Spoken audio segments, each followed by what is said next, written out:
Lesson 25, Section 2. This presentation will be looking at the fourth and final mood in Greek, the optative.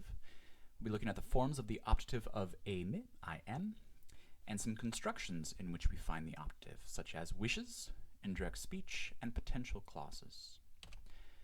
Now, these are the three moods we have already been introduced into in Greek. The indicative, which is used to talk about matters of fact primarily, what is or was or will be the case.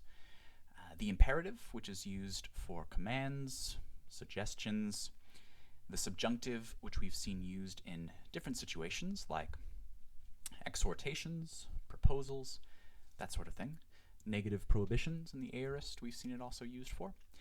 We're going to look at the optative today. We, of course, have no optative mood in English, so we won't spend any time talking about its counterparts in our language. In Greek, the optative is generally used to speak of wishes and possibilities, especially possibilities. In all forms of the optative, we see iota, just as we see, actually, in all forms of the dative, the iota as well. So this is one of the ways we will be able to spot the optative and know it as such. Let's look at the forms of the present optative. Eime, I am, this most important verb, of course. As I just indicated, we're going to find the iota in all forms of the optative, and here we're going to see it in company with epsilon. Here this diphthong a is going to be characteristic of the optative of this verb. We see the iota with some other vowels in other verbs and aspects of the optative, but we'll get into that later. For the endings, we're going to see some endings that we may not have been introduced to yet, but will be pretty recognizable. I think a-ain, first person singular, I, a-ace, second person singular, you, a-a, he, she, or it, amen, ate, an.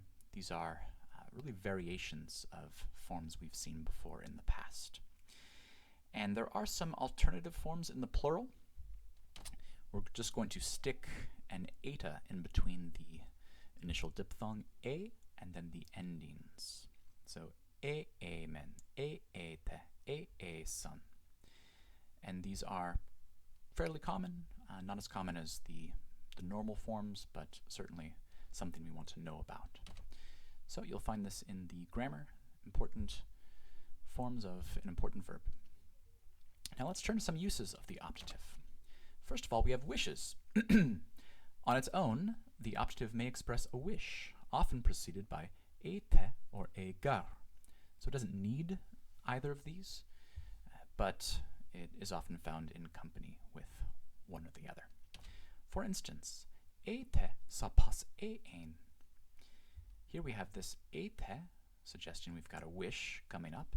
Sapas, nominative masculine singular form, wise, and ein, this is that first person singular form of the optative of eime. So, if only I were wise, that ein we might capture with the I were there. And we could phrase this differently. We have different ways of expressing wishes in English. We could say, if only I were wise. We could say, I wish that I were wise, or would that I were wise, in a slightly less modern way.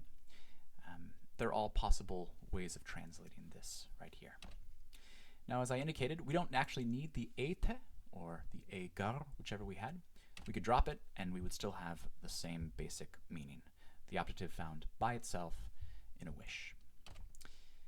In indirect speech, we may also see the optative when the verb of speaking is in a past tense.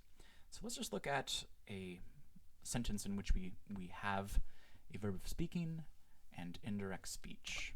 So lege hate sapas estin. If you remember, indirect speech is anytime we are providing someone's words indirectly.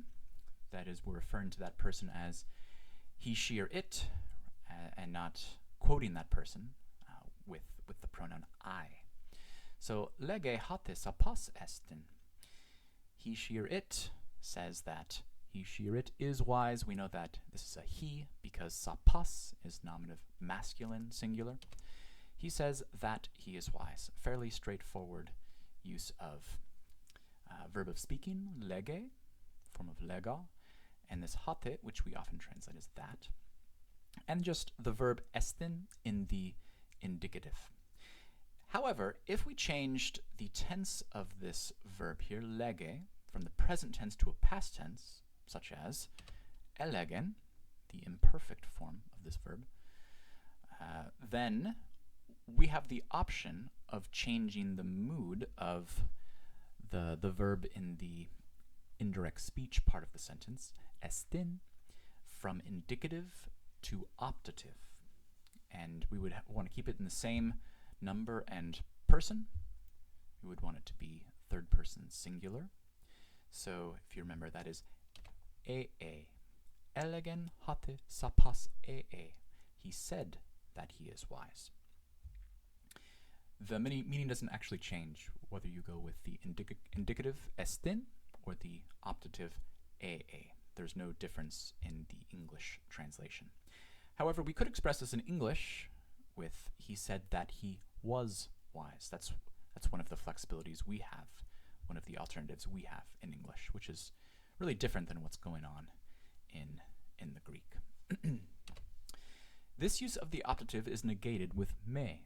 So if you wanted to say that he said that he is not wise, or that he was not wise, we would insert that me, and it would be as simple as that. Elegen hate me sapas ee. He said that he is not wise, or that he was not wise. Potential clauses.